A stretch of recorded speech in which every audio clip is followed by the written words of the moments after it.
पिछले क्लास में हम लोगों ने अपने चैप्टर के सबसे पहले पार्ट को कंप्लीट किया, वो था हमारा रेशियो। बड़ा इंपॉर्टेंट था और बहुत अच्छा भी था टॉपिक, बहुत नए नए चीज़ों को सीखने को मिला हम लोगों को उसमें, है ना। और उसी प्रकार का एक मज़ेदार टॉपिक हमारा आज स्टार्ट और होने जा रहा है, जिसका नाम है प्रपोर्शन। वो ये जो टॉपिक है ना प्रपोर्शन, ये और मज़ेदार है क्योंकि छोटा है। रेशियो में जो आपने पढ़ा वो थोड़ा सा लंबा था, उसमें अलग अलग प्रकार के क्वेश्चंस थे।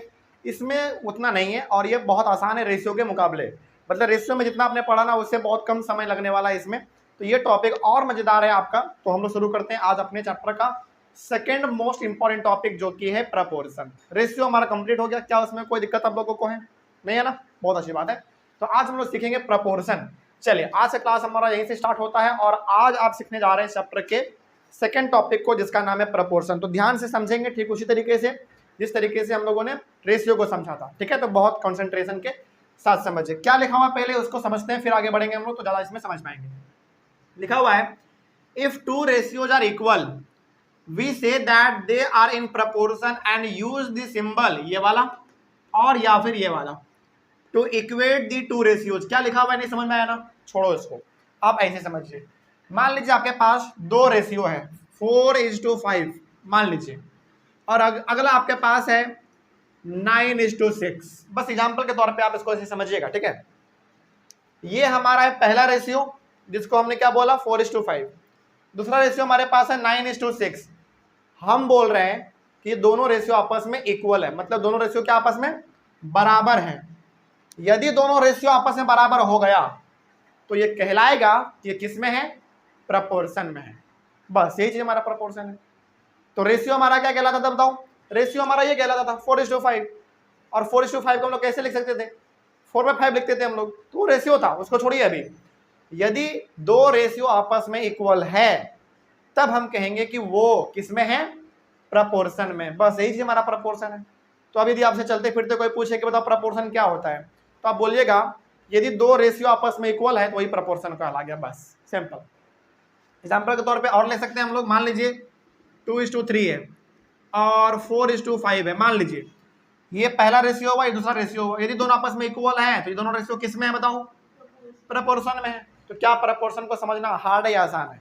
बहुत सिंपल है। बस याद रखना है कि यदि दो रेशियो आपस में इक्वल है तो प्रपोर्शन है, बस बात खत्म। याद रहेगा ये चीज। चलिए, अब इसमें कुछ एग्जाम्पल देख लेते हैं हम लोग, उसके बाद फिर आगे बढ़ेंगे तो ज्यादा समझ में आएगा। इसका एग्जाम्पल देखिए आपके सामने, इसका एग्जाम्पल है। चलिए मान लीजिए हमने एग्जाम्पल दिया यहाँ पे A:B और यहाँ पे हमने दे दिया C:D। अच्छा, यहाँ पे हमने A:B दिया है और C:D दिया है, इसके जगह पे कुछ नंबर भी हो सकता है ना, उस प्रकार का। और मान लीजिए कि दोनों आपस में क्या है, बराबर है। तो बराबर का साइन हम लोग दो तरीके से देंगे, या तो ऐसे आप दे दो, ये भी बराबर का साइन माना जाएगा, या फिर आप इसके जगह पे एक और साइन दे सकते हैं। कौन सा? ये इक्वल टू का साइन दे सकते हैं, ठीक है। तो वही यहाँ पे लिखा हुआ था कि यदि दो रेशियो आपस में इक्वल हैं, पहले समझ लीजिए, यदि दो रेशियो आपस में इक्वल हैं तो दोनों के बीच में आप साइन ये वाला भी दे सकते हैं, या फिर आप चाहें तो ये इक्वल टू का भी साइन दे सकते हैं। दोनों का मतलब क्या समझा जाएगा? बराबर है, इक्वल है ना। अच्छा, मान लीजिए यदि हम यहाँ पे ये वाला साइन ना देके ये वाला साइन देंगे, तब तो आप लोग जानते हैं कि तो बराबर का ही साइन होता है। लेकिन हम यहाँ पे ये वाला ना देके आपके सामने यदि इस प्रकार का दिख जाए तो भी आप क्या समझेंगे? इक्वल ही समझेंगे आप इसको। समझ में आ रही बात? चलिए आगे बढ़ते हैं फिर। अब ये हो गया हमारा प्रपोर्शन का एग्जाम्पल। यदि हम बोल रहे हैं कि A:B हमारा पहला रेशियो हुआ, दूसरा रेशियो हुआ हमारा C:D। यदि दोनों आपस में इक्वल है तो इक्वल का साइन हम या तो ऐसे दे सकते हैं, या फिर हम इक्वल का साइन ये इक्वल टू का दे सकते हैं। तो ये हमारा अब क्या कहलाएगा बताओ? अब ये कहलाएगा प्रपोर्शन। क्या कोई दिक्कत इसमें? आगे बढ़े हम लोग। चलिए, अब इसमें कुछ चीजें हैं जो कि आपको समझना पड़ेगा। समझिए, इसको हम लोग कैसे पढ़ते थे बताइए? A:B। इसको क्या पढ़ते थे? C:D। अब इस पूरे को क्या पढ़ेंगे पता है कैसे पढ़ते हैं? इसका तरीका है A:B as C:D। पढ़ने का क्या तरीका है, फिर से हम यहाँ पे लिख भी देते हैं आपके सामने। इसको हम लोग क्या बोलेंगे, ये तो आपको पता है, A:B C:D, ये तो आपको पता है। इसको क्या बोलेंगे? एज। क्या बोलेंगे इसको आप? AS। ठीक है। तो अब पढ़ के बताइए इसको आप कैसे पढ़ोगे इसको? A:B as C:D। उसी प्रकार से इसको कैसे बोलेंगे आप? 4:5 as 9:6। अब इक्वल टू का साइन आप ये वाला दो या फिर ये वाला दो, बात क्या दोनों का रहेगा? सेम रहने वाला है ना। हाँ इक्वल टू भी रहेगा, फिर भी हम इसको एज ही पढ़ेंगे, क्योंकि इसके जगह पे आप साइन कैसा वाला दे सकते हैं, ऐसा वाला भी दे सकते हैं। तो साइन ये वाला दो या फिर ये दो, इसको क्या पढ़ेंगे हम लोग, एज ही पढ़ेंगे। तो कैसे बोलोगे, 4:5 एज 9:6, 2:3 एज 4:5। नहीं, बिल्कुल नहीं, इसमें तरीका अलग है। ठीक है, कैसे पढ़ोगे, 4:5 एज 9:6, 2:3 एज 4:5, बस ऐसे पढ़ने का तरीका है इसमें। आगे बढ़े हम लोग, चलिए। अब इसमें ना आपके सामने बताइए कितना नंबर दिख रहा है, 1 2 3 4 को दिख रहा है ना। इसमें ए और डी जो है इसको हम लोग कहते हैं एक्सट्रीम टर्म। क्या बोलते हैं इसको, एक्सट्रीम टर्म, ए और डी को। ठीक है, और बी और सी को बोलते हैं मिडिल टर्म। समझ में आ रही है बात है, क्या बोल रहे हैं यहाँ पे, ए और डी को बोलते हैं एक्सट्रीम टर्म और बी और सी को हम लोग बोलते हैं मिडिल टर्म। ठीक है, तो यहां पे हम लिख भी देते हैं A and D is called extreme terms. तो ए और डी को आप क्या बोलोगे, एक्सट्रीम टर्म। ओके, उसी प्रकार से बी एंड सी को क्या बोलेंगे, B and C is called middle terms. बस, क्या ये बात आपको याद रहेगा। आगे बढ़े हम लोग, बहुत अच्छा, वेरी गुड। तो ये हो गया आपका ए और डी एक्सट्रीम टर्म और बी और सी हो गया आपका ये मिडिल टर्म। ठीक है, अब इसमें एक नए बातों को भी आप सीख लीजिए, यहाँ पे आप नोट करके लिख लीजिएगा, बहुत ही इंपॉर्टेंट है, ध्यान से समझ लीजिए इसको पहले। ए इंटू डी, अच्छा इसको आप ऐसे छोड़िए, पहले आप इसको ऐसे लिखिए, note, product of extreme terms equals to product of, ये क्या लिख रहा है अभी हम समझाएंगे, पहले आप इसको लिख लीजिए, मिडिल टर्म्स। चलिए अब थोड़ा सा समझिए, आप में से कोई बता सकता है कि यहाँ पे हमने क्या लिखा है, ये चीज हमने लिखा है। अच्छा पहले एक बार दोबारा समझिए, A is to B as C is to D, पढ़ने का तरीका पता चल गया।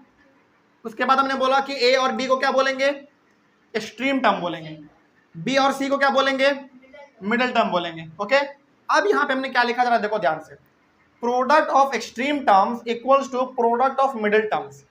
प्रोडक्ट का मतलब क्या होता है, मल्टीप्लाई। मतलब यदि आप मल्टीप्लाई करोगे एक्सट्रीम टर्म को, वो किसके बराबर होगा, मिडिल टर्म के मल्टीप्लाई के बराबर होगा। आप इसको ऐसे भी बोल सकते हैं। अच्छा, एक्सट्रीम टर्म में हमारा कौन कौन है, पहले बताओ, एक्सट्रीम टर्म में हमारा कौन कौन है, ए और डी है। तो आप यहाँ पे ए और डी को मल्टीप्लाई करोगे तो किसके बराबर होगा पता है, प्रोडक्ट ऑफ मिडिल टर्म्स के बराबर होगा, यानी कि बी और सी के बराबर होगा। ये बात आपको समझ में आ रही है, हम क्या बोलना चाह रहे हैं इसमें। तो ये बात भी आपको बहुत अच्छी तरीके से नोट करके रखना है कि प्रोडक्ट ऑफ एक्सट्रीम टर्म किसके बराबर होता है, प्रोडक्ट ऑफ मिडिल टर्म। इसके ऊपर अभी हम लोग सवाल ही बनाएंगे, इसके लिए आपको टेंशन नहीं लेना है, अभी इसके ऊपर हम लोग सवाल ही बनाएंगे। तो यहाँ पे आपको बहुत कुछ अब मेरे हिसाब से पता चल रहा होगा कि प्रोडक्ट मतलब कि एक्सट्रीम टर्म किसको कहते हैं, मिडिल टर्म किसको कहते हैं, ये आपको ध्यान में रखना, ये बहुत इंपॉर्टेंट चीज़ है। और इसी के बदौलत आपका आधा से ज़्यादा सवाल बनने वाला है, इसी के बदौलत। ओके, चलिए इसका एक एग्जांपल हम दे देते हैं आपको, ताकि ये आप ज़रा समझ सकें। हाँ, एक एग्जांपल, बस एग्जांपल आप इसको समझिएगा, ठीक है ना। चलिए हमने यहाँ पे आपको दिया, चलो 2:3 एज, उसके बाद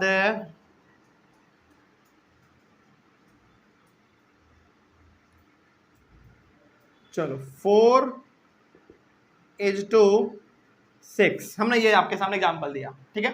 तो अब कोई बता सकता है कि इसमें हमारा एक्सट्रीम टर्म कौन सा है और मिडिल टर्म कौन सा है, बताइए। पहले एक मिनट पहले एक्सट्रीम टर्म कौन सा है बताओ समर? एक्सट्रीम टर्म 2 और 6 हमारा क्या है? एक्सट्रीम टर्म है, ठीक है। फिर जो बच गया वो हमारा मिडिल टर्म हो गया, ये और ये। अब फॉर्मूला क्या कहता है? फॉर्मूला कहता है कि यदि आप, अच्छा आप इसको ऐसे समझिए, ए बी सी और D, A B C D एक तरीके से ऐसे, ठीक है ना। फॉर्मूला क्या कहता है कि यदि आप एक्सट्रीम टर्म को मल्टीप्लाई करोगे तो किसके बराबर आना चाहिए? मिडिल टर्म के बराबर आना चाहिए। करके देखते हैं क्या आता है। देखो एक बार, सबसे पहली बात तो आप उनको इसमें बताइए कि एक्सट्रीम टर्म आपने बोला कि अभी कौन कौन सा है? 2 और 6 है।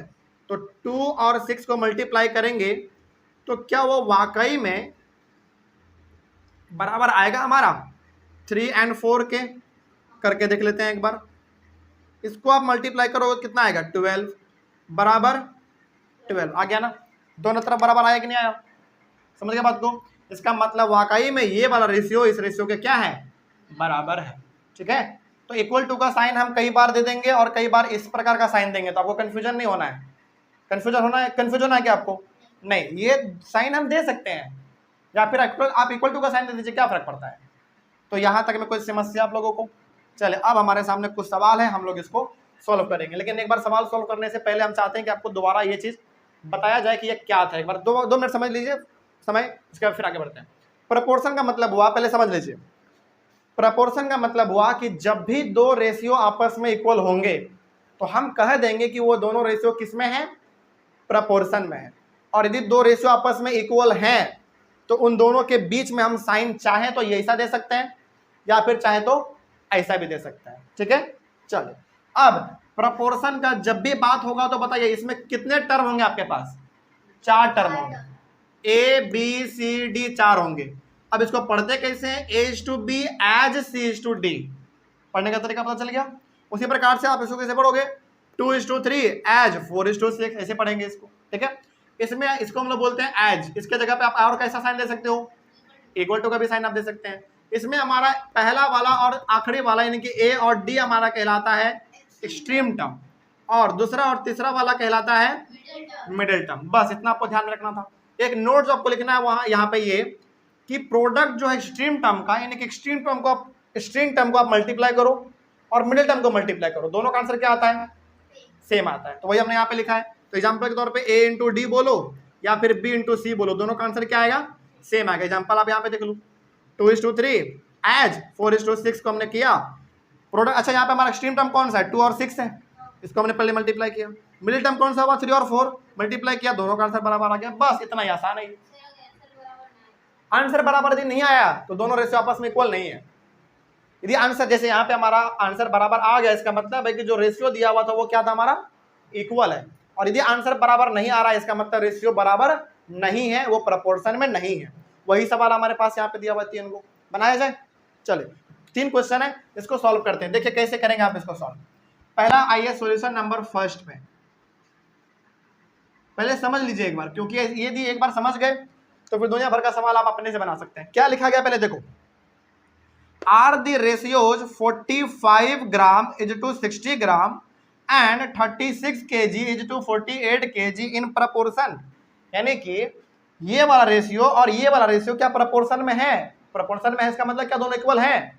अभी आप देख के बोलोगे तो सर लगेगा नहीं सर ये तो ग्राम में केजी में कैसे इक्वल होगा।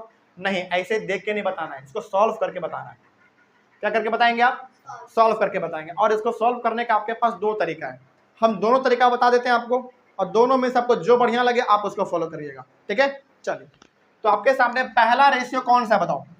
45 ग्राम इज टू 60 ग्राम। और दूसरा कौन सा है भाई? दूसरा है आपके पास 36 kg इज टू 48 kg, यही है ना। चले, इसको हम दोनों तरीके से सॉल्व करके बताते हैं। पहले समझिए, यहां पे यदि 45 ग्राम इज टू 60 ग्राम लिखा हुआ है तो क्या हम इसको 45 ग्राम बाई 60 ग्राम लिख सकते हैं? हाँ या ना? आराम से लिख सकते हैं। अब इसको आप जरा सॉल्व करो। चलो कुछ देर के लिए ना हम ये ग्राम हटा देते हैं, ठीक है ना, ताकि आपको समझने में आसानी हो, उतना कोई दिक्कत ना हो। तो पहले इसको सॉल्व करो जरा एक बार। ऑब्वियस सी बात है, ये 5 से कटेगा कितने बार में? 9 बार में। और ये 5 से कितना कटेगा? 12 बार में कटेगा।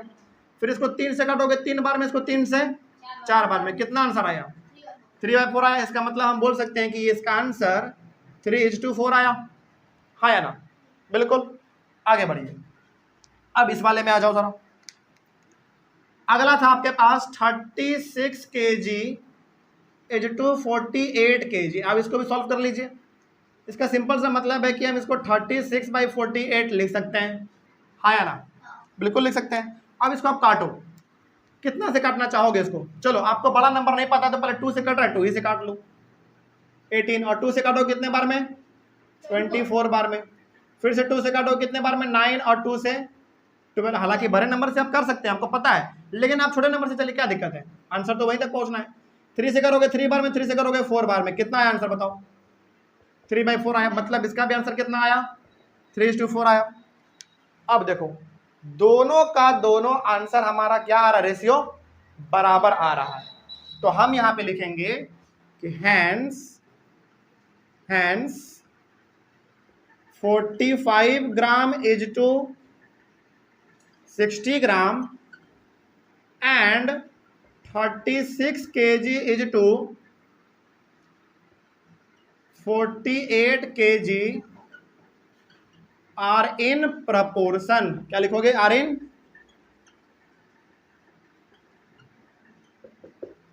प्रपोर्शन। सवाल हमसे क्या पूछा गया था कि ये जो दिया गया है क्या वो प्रपोर्शन में है? प्रपोर्शन में है, इसका मतलब है कि क्या दोनों का दोनों रेशियो हमारा इक्वल है? हाँ, इक्वल है। इसका भी आंसर 3:4 आ रहा है, और इसका भी क्या आ रहा है? 3:4 आ रहा है। यहाँ पे ना आप एक लाइन और लिख दीजिएगा ऐसे, 3:4 एज 3:4। क्या ये बात समझ में आई आपको? इसके नीचे लिखना है ये चीज, ठीक है ना? इसके ये नीचे, मतलब ये रेशियो और ये दो रेशियो दोनों आपस में क्या आ रहा है? सेम आ रहा है। इसका मतलब क्या जो दिया हुआ था सवाल, क्या वो हमारा प्रपोर्शन में है? हाँ है, प्रपोर्शन में है। तो ये हो गया हमारा पहला तरीका बनाने का। अब दूसरा तरीका हम बताने वाले हैं आपको फॉर्मूला के ऊपर, जिसमें इतना तामझाम आपको नहीं करना पड़ेगा। तो ये हो गया आपका पहला मेथड। तो आप इसको लिख सकते हैं, ये हो गया आपका फर्स्ट मेथड। फर्स्ट मेथड, तो जिसको जो बढ़िया लगे आप उसको फॉलो कर लीजिएगा, ठीक है? ये पहला तरीका हुआ बनाने का। अब सेकंड मेथड देख लो, इसका क्या है बताओ? 45 ग्राम है इज टू 60 ग्राम है, एंड दूसरा कौन सा है? 36 kg इज टू 48 kg। इसका दूसरा तरीका क्या है? दूसरा तरीका इसका है फॉर्मूला वाला। अब देखो यहाँ पे क्या आपके पास 4 नंबर है, 4 टर्म, 1 2 3 4, यानी कि ये है ए बी सी और डी। तो बताइए फॉर्मूला क्या कहता था? Product of extreme terms. तो बताइए इसमें एक्सट्रीम टर्म आपका कौन कौन सा है? पहला वाला और आखिरी वाला। इसका मल्टीप्लाई करो जरा। 45 इंटू 48 को हमने मल्टीप्लाई किया, बोलो जल्दी। चलिए, उसके बाद इधर हम लोग कर लेते हैं कौन सा? मिडिल टर्म वाला। मिडिल टर्म कौन सा है? 60 और 36। चलिए जरा इसको करते हैं सॉल्व। 45 और 48 को मल्टीप्लाई किया जाए। चलिए 48 और 45 को मल्टीप्लाई किया जाए।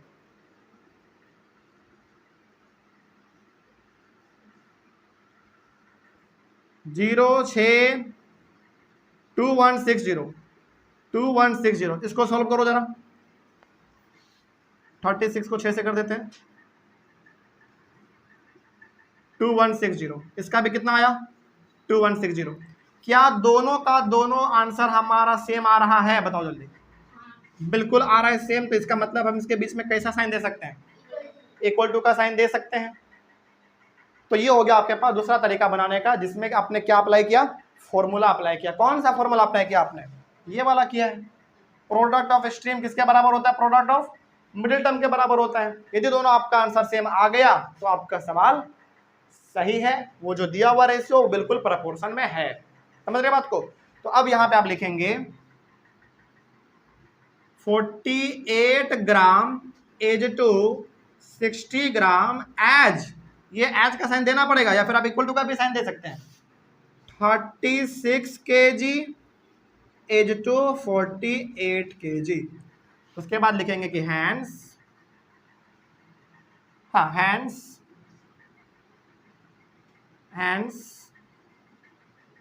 Given ratios are in proportion, मतलब जो रेशियो दिया गया था वो किस में है, प्रपोर्शन में है। तो अब बताइए आपको तरीका कौन सा बढ़िया लगा, ये वाला या फिर ये वाला, ऊपर वाला। चलो आप में से कुछ को ऊपर वाला अच्छा लग रहा है, कुछ को नीचे वाला अच्छा लग रहा है, तो जिसको जो तरीका बढ़िया है वो वाला फॉलो कर लीजिए, ठीक है। तो आपके ऊपर है, बस आंसर हमेशा आपका क्या आना चाहिए, दोनों तरफ का सेम आना चाहिए। यदि ये सेम आ रहा है तो प्रोपोर्शन में है, और ये सेम नहीं आ रहा है तो वो प्रोपोर्शन में नहीं है। समझ रहे बात को। ये वाला हमने बनाया है किसके अकॉर्डिंग, इसके अकॉर्डिंग जो हम रेशियो में पढ़े हुए थे कि 45 है और 60 है, जिसको हम 45/60 लिख सकते हैं। इसको हमने सॉल्व किया तो 3/4 आया, इसको भी सॉल्व किया तो 3/4 आया। इसका मतलब ये भी 3:4, ये भी 3:4, दोनों एक्सप्रेस में इक्वल है, इसका मतलब ये प्रोपोर्शन में है। और इसमें हमने देखा 2160 दोनों में आपस में इक्वल आ रहा है, इसका मतलब ये भी हमारा सही है। तो आपके पास अब दो मेथड हो गया प्रोपोर्शन में है कि नहीं है ये पता करने के लिए। तो अब आपको जो अच्छा मेथड लगता है उसको फॉलो कर लीजिए। किसी को ऊपर वाला अच्छा लग रहा है, बहुत अच्छी बात है, किसी को नीचे वाला अच्छा लग रहा है, वो भी अच्छी बात है। आप अच्छा सवाल है कि सर यदि एग्जाम में लिख देंगे तो क्या नंबर कटेगा, नहीं कटने वाला नंबर आपका। जिस भी मेथड से आप लिखो हमेशा आपको नंबर मिलना ही है, कोई दिक्कत नहीं है, कैसे भी करो हमेशा सेम आने वाला है, गलत नहीं कर सकते टीचर। तो ये फर्स्ट मेथड हो गया, ये आपका सेकंड मेथड हो गया।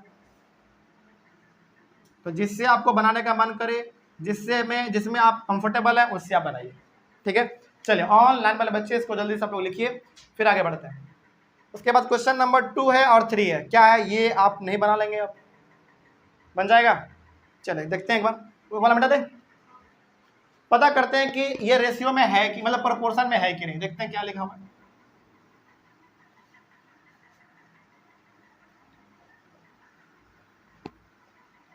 इक्वल टू का भी आप साइन दे सकते हैं या फिर ये वाला भी साइन आप दे सकते हैं एज का, ठीक है, उसमें तो कंफ्यूजन नहीं है ना। चलिए सॉल्यूशन नंबर 2 में आइए, क्या क्या है पहले वो देख लो। 20 है, 18 है और 5 है, और क्या है भाई 6 है। तो यदि आपके पास यहाँ पे 4 नंबर है तो इसका मतलब है कि A, B, C और D दिया हुआ है कि नहीं। तो हम इसको क्या कर लेंगे, अलग अलग कर लेंगे। जैसे ये हमारा हो जाएगा 20:18 एंड ये क्या हो जाएगा 5:6 हो जाएगा। ऐसे कर सकते हैं कि नहीं, बिल्कुल कर सकते हैं। और यदि ये 20:18 है, इसका मतलब है कि हम इसको 20/18 कर सकते हैं। कौन सा, अच्छा थर्ड लिख दिए हैं, अच्छा कोई बात नहीं, इसको थर्ड कर लो, इसको थर्ड कर लो, सेकंड वाला बाद में बता देंगे, क्या दिक्कत है क्या, ठीक है। अच्छा ये क्वेश्चन थर्ड का हो गया ना, कोई दिक्कत वाली बात नहीं, इसको हम आगे बता देंगे, ठीक है। चलिए तो ये हो गया हमारा 20/18 और इसको हम लोग क्या लिख सकते हैं बताओ, 5/6 लिख सकते हैं। इसको आप काटोगे, चलो थोड़ा काटते हैं इसको, देखो क्या है, 2 से काटोगे 10, 2 से काटोगे 9, कितना आया 10/9 आया। इसका देख लो, इसका आएगा 5 अच्छा ये तो कटेगा ही नहीं, अब 5/6। अब जरा देखो यहाँ पे बड़ा मजेदार चीज क्या है, 10:9 आ रहा है इसका और इसका आ रहा है 5:6। क्या दोनों का दोनों प्रोपोर्शन में है, अच्छा इसको 5:6 लिखो, क्या दोनों प्रोपोर्शन में है, नहीं है, दोनों का आंसर अलग आ रहा है। इसका 10:9, इसका 5:6 है, तो ये क्या हमारा प्रोपोर्शन में कहलाएगा, नहीं कहलाएगा। तो अब आप यहाँ पे लिखेंगे, ऐसे आप लिख सकते हैं इसमें 20:18 इज नॉट इक्वल टू का साइन हमने दिया, उसको ऐसे काट दिया, इसका मतलब है कि वो इक्वल नहीं है, ठीक है। देखो यदि ऐसा रहता है ना तो इक्वल होता है, लेकिन ऐसा लिख के आप ऐसे काट दो तो वो इक्वल का साइन हो गया कि नहीं है वो, ठीक है। 5:6 मतलब ये दोनों आपस में प्रोपोर्शन में नहीं है, ठीक है ना, कोई दिक्कत इसमें। तो आप यहाँ पे लिखेंगे कि hence given ratios are not in proportion. ये तो हमने पहला वाला तरीके से बनाया, क्या दूसरा वाला तरीके से भी नहीं बन सकता है, ये आराम से बन सकता है। उसमें आप किसको मल्टीप्लाई करोगे, 20 को और 6 को, जो आंसर आएगा क्या वही आंसर 18 और 5 को मल्टीप्लाई करने पे आ रहा है कि नहीं। यदि आंसर सेम आया तो प्रोपोर्शन है, नहीं आया तो नहीं है, और नहीं आने वाला है क्योंकि यहाँ पर आपने पता कर लिया है। अरे भाई तुम किसी से भी लिखो ना, कितना बार बताएं हम, नहीं जरूरी है, कोई भी एक मेथड से बनाओ बस, समझ गए।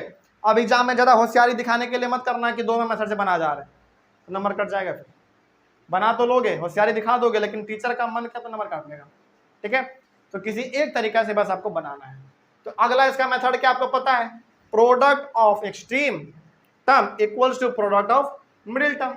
यदि दोनों आपस में इक्वल आ गया मतलब कि प्रोपोर्शन में है, इक्वल नहीं आया तो प्रोपोर्शन में नहीं है, बस बात खत्म, ठीक है। चलिए आगे बढ़े हम लोग। तो इसका सेकंड मेथड क्या बताना जरूरी है या हो जाएगा आप लोगों से? हो जाएगा, लेकिन लिखना नहीं है, दोनों में से कोई एक मेथड सीखो बस। आप पता दोनों होना चाहिए, लेकिन बनाना किसी एक ही मेथड से, ठीक है। चलिए बच गया हमारा सवाल नंबर सेकंड। चलिए इसको आप होमवर्क लिख लो, इसको आप खुद से बना के दिखाइए, क्या ये प्रोपोर्शन में है कि नहीं जरा बताओ। चलिए ऑनलाइन में बच्चे सबसे पहले आप लोग इसको कॉपी करिए, और आप लोग भी ऑनलाइन में बच्चे आप लोग भी सेकंड नंबर बनाइए और बताइए कि क्या ये प्रोपोर्शन में है या नहीं है। अब सवाल है कि किस मेथड से बनाए, आपके ऊपर है, आपको जो मेथड अच्छा लगता है आप उस मेथड से बना लीजिए, है ना। किसी को पहला वाला अच्छा लगता है, किसी को ये मल्टीप्लाई वाला अच्छा लगता है, फॉर्मूला वाला, तो उसको बना लीजिए, आंसर सेम आना है, ठीक है। चलिए तो आज का क्लास क्या हमारा प्रोपोर्शन का खत्म किया जाए। प्रोपोर्शन का क्लास हम एक और लेंगे, अगला वाला क्लास हमारा प्रोपोर्शन का ही चलेगा, उसके बाद फिर प्रोपोर्शन भी खत्म होगा, फिर चलेंगे हम लोग अपने यूनिटरी मेथड में, ठीक है ना। चलिए तो मिलते हैं हम लोग अपने अगले क्लास में, इसको जरूर बना ही लीजिएगा आप लोग भी, ठीक है ना। चलिए तब तक thank you very much and have a nice day.